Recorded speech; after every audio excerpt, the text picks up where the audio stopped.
Leitura diária da Bíblia. Hoje, dia 17 de janeiro de 2024, iremos ler os capítulos 1, 2 e 3 de Êxodo. A opressão no Egito. Capítulo 1. São estes, pois, os nomes dos filhos de Israel que entraram com Jacó no Egito, cada um com a sua respectiva família: Rubem, Simeão, Levi, Judá, Issacar, Zebulon e Benjamim, Dan, Naftali, Gade e Aser. Ao todo, os descendentes de Jacó eram 70. José, porém, já estava no Egito. Ora, morreram José, todos os seus irmãos e toda aquela geração. Os israelitas, porém, eram férteis, proliferaram, tornaram-se numerosos e fortaleceram-se muito, tanto que encheram o país. Então subiu ao trono do Egito um novo rei, que nada sabia sobre José. Disse ele ao seu povo: Vejam, o povo israelita é agora numeroso e mais forte que nós. Temos que agir com astúcia, para que não se tornem ainda mais numerosos e, no caso de guerra, aliem-se aos nossos inimigos, lutem contra nós e fujam do país. Estabeleceram, pois, sobre eles chefes de trabalhos forçados, para os oprimir com tarefas pesadas, e assim os israelitas construíram para o faraó as cidades celeiros de Pitom e Ramessés.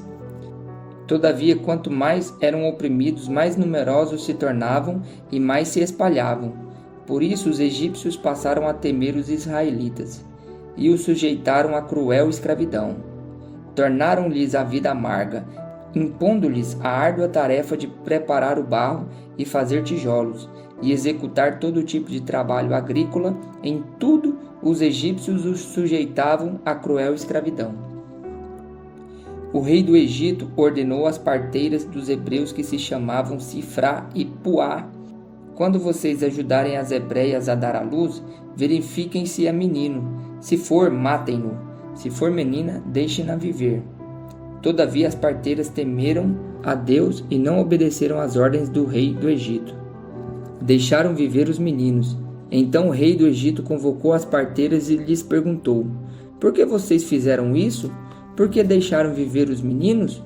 Responderam as parteiras ao faraó: As mulheres hebreias não são como as egípcias. São cheias de vigor e dão à luz antes de chegarem às parteiras. Deus foi bondoso com as parteiras e o povo ia se tornando ainda mais numeroso, cada vez mais forte. Visto que as parteiras temeram a Deus, ele concedeu-lhes que tivessem suas próprias famílias. Por isso o faraó ordenou a todo o seu povo: Lancem ao Nilo todo menino recém-nascido, mas deixem viver as meninas. O nascimento de Moisés. Capítulo 2. Um homem da tribo de Levi casou-se com uma mulher da mesma tribo, e ela engravidou e deu à luz a um filho. Vendo que ele era bonito, ela o escondeu por 3 meses. Quando já não podia mais escondê-lo, pegou um cesto feito de junco e o vedou com piche e betume. Colocou nele o menino e deixou o cesto entre os juncos, à margem do Nilo. Armando o menino, ficou observando de longe para ver o que lhe aconteceria. A filha do faraó descera ao Nilo para tomar banho. Enquanto isso, as suas servas andavam pela margem do rio. Nisso viu o cesto entre os juncos e mandou sua criada apanhá-lo. Ao abri-lo, viu um bebê chorando. Ficou com pena dele e disse: Este menino é dos hebreus. Então, armando o menino, aproximou-se e perguntou à filha do faraó: A senhora quer que eu vá chamar uma mulher dos hebreus para amamentar e criar o menino? Quero, respondeu ela.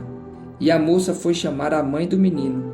Então a filha do faraó disse à mulher: Leve esse menino e amamente-o para mim, e eu pagarei você por isso. A mulher levou o menino e o amamentou. Tendo o menino crescido, ela o levou à filha do faraó, que o adotou e lhe deu o nome de Moisés, dizendo: Porque eu o tirei das águas. Moisés mata um egípcio e foge para Midian. Certo dia, sendo Moisés já adulto, foi ao lugar onde estavam seus irmãos hebreus e descobriu como era pesado o trabalho que realizavam. Viu também um egípcio espancar um dos hebreus. correu o olhar por todos os lados e, não vendo ninguém, matou o egípcio e o escondeu na areia. No dia seguinte, saiu e viu 2 hebreus brigando. Então perguntou ao agressor: por que você está espancando seu companheiro? O homem respondeu: quem o nomeou líder e juiz sobre nós? Quer matar-me como matou o egípcio? Moisés teve medo e pensou: com certeza tudo já foi descoberto. Quando o faraó soube disso, procurou matar Moisés, mas este fugiu e foi morar na terra de Midian. Ali assentou-se à beira de um poço.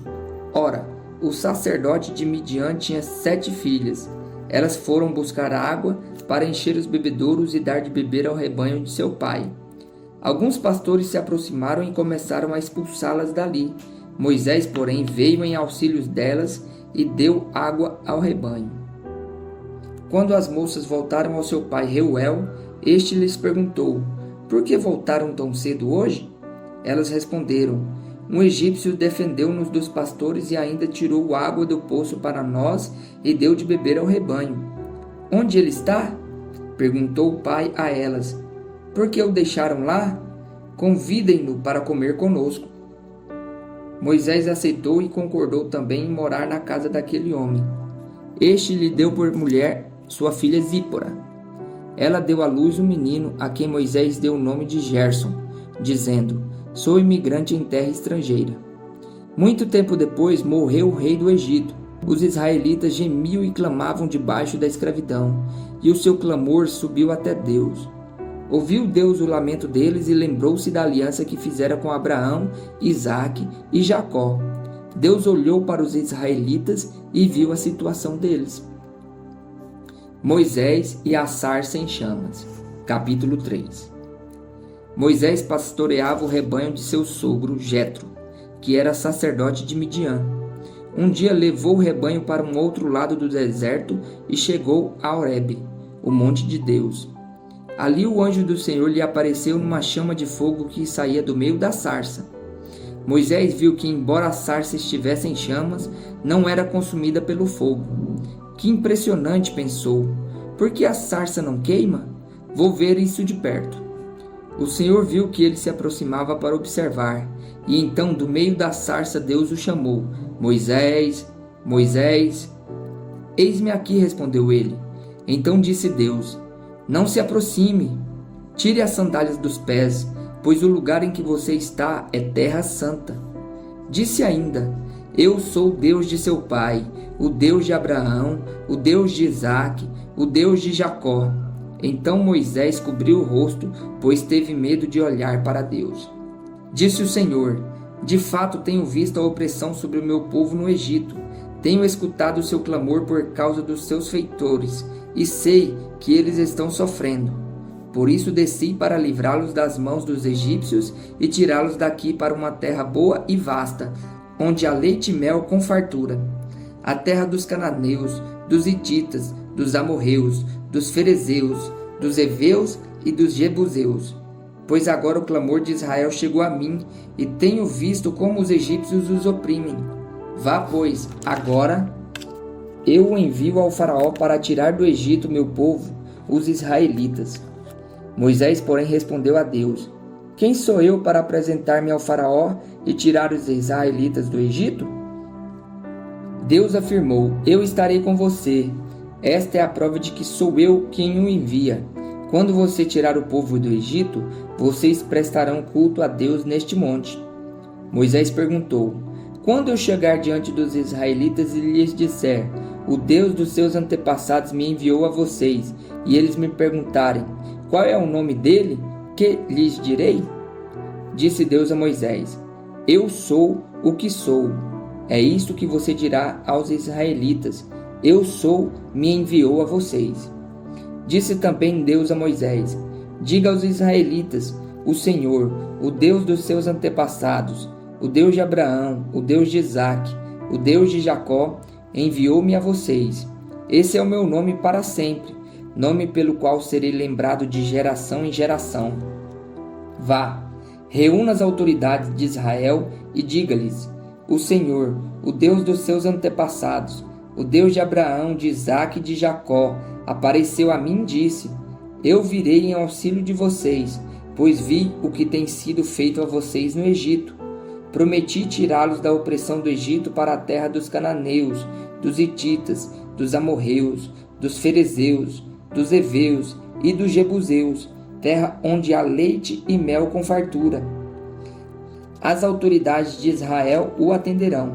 Depois você irá com elas ao rei do Egito e lhe dirá: O Senhor, o Deus dos hebreus, veio ao nosso encontro. Agora, deixe-nos fazer uma caminhada de 3 dias, adentrando o deserto, para oferecermos sacrifícios ao Senhor, o nosso Deus. Eu sei que o rei do Egito não os deixará sair, a não ser que uma poderosa mão o force. Por isso estenderei a minha mão e ferirei aos egípcios com todas as maravilhas que realizarei no meio deles. Depois disso, ele os deixará sair. E farei que os egípcios tenham boa vontade para com o povo, de modo que, quando vocês saírem, não sairão de mãos vazias. Todas as israelitas pedirão às suas vizinhas e às mulheres que estiverem hospedando em casa objetos de prata e de ouro e roupas que vocês porão em seus filhos e em suas filhas. Assim vocês despojarão os egípcios.